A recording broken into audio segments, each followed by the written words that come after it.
and welcome to my channel. I'm Fornax, and today I'm continuing my in-game lore narration series with the War of the Three Hammers. The dwarves of Ironforge Mountain lived in peace for many long centuries.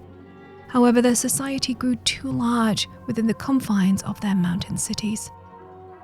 Though the High King Modamus Anvilmar ruled over all dwarves with justice and wisdom, three powerful factions had arisen amongst the dwarven society.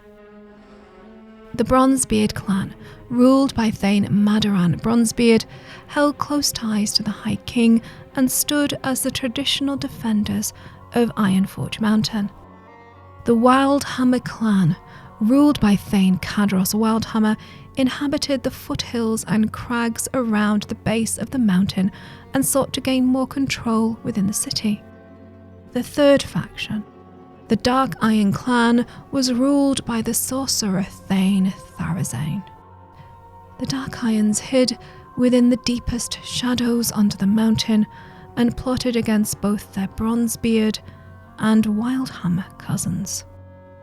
For a time, the three factions kept a tenuous peace, but tensions erupted when High King Anvilmar passed away from old age. The three ruling clans went to war for control of Ironforge itself. The Dwarf Civil War raged under the earth for many years. Eventually, the Bronzebeard, who had the largest standing army, banished the Dark Irons and the Wildhammer from under the mountain. Kadros and his Wildhammer warriors travelled north through the barriered gates of Dun Algaz, and they founded their own kingdom within the distant peaks of Grimbatol. There, the Wildhammer thrived and rebuilt their stores of treasures. Thorazan and his Dark Irons did not fare as well. Humiliated and enraged by their defeat, they vowed revenge against Ironforge. Leading his people far to the south, Thorazan founded a city which he named after himself within the beautiful Redridge Mountains. Prosperity and the passing of years did little to ease the Dark Iron's anger towards his cousins. Therazane and his sorcerer wife, Modgud, launched a two-pronged assault against both Ironforge and Grimbatol. The Dark Irons were intent on claiming all of Khazmodan for their own. The Dark Iron armies smashed against their cousins' strongholds and very nearly took both kingdoms. However, Madaran Bronzebeard ultimately led his clan to a decisive victory over Thorazan's sorcerer army. Thorazan and his servants fled back to the safety of their city, unaware of the events transpiring at Grimbatol, where Modgud's army would fare no better against Kadros and his Wildhammer warriors. As she confronted the enemy warriors, Modgud used her powers to strike fear into their hearts. Shadows moved at her command, and dark things crawled up from the deeps of the earth to strike the Wildhammers in their own halls.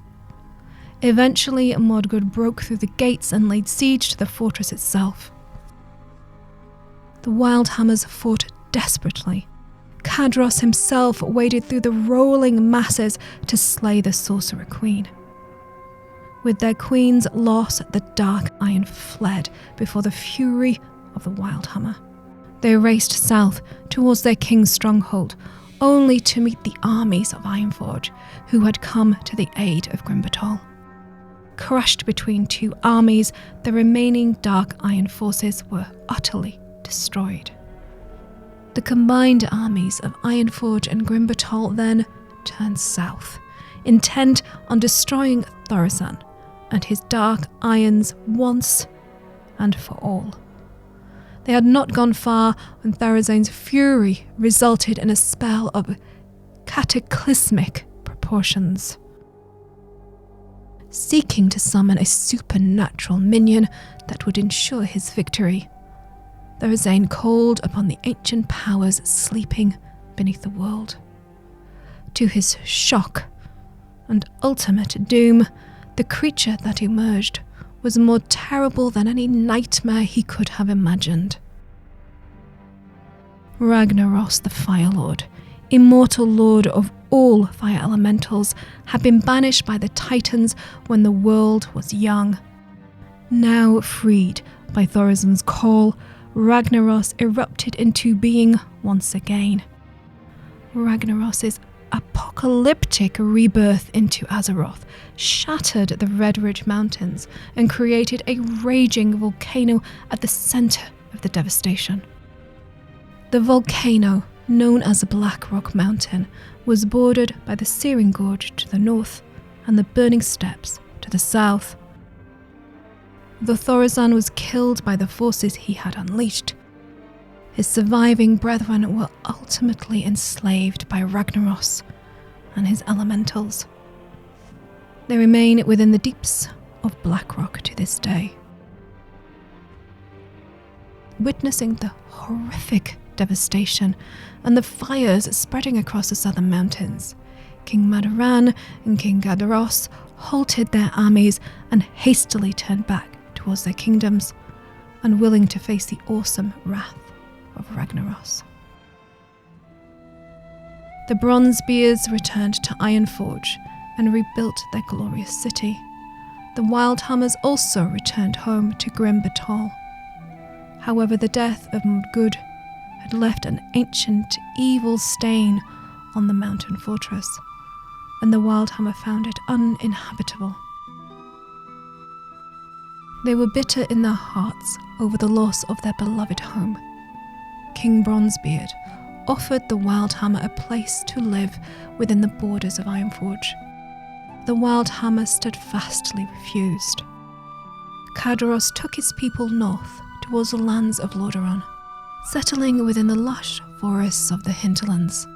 The Wildhammers crafted the city of Airy Peak, where the Wildhammer grew closer to nature and even bonded with the mighty griffins of the area.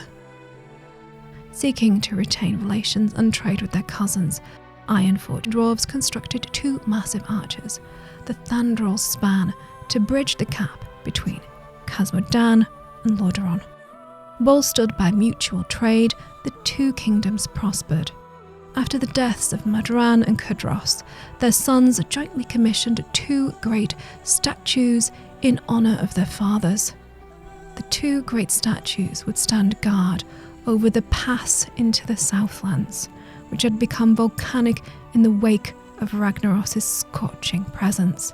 They served as a warning to all who would attack the Dwarven kingdoms, and as a reminder of the price that the Dark Iron paid for their crimes.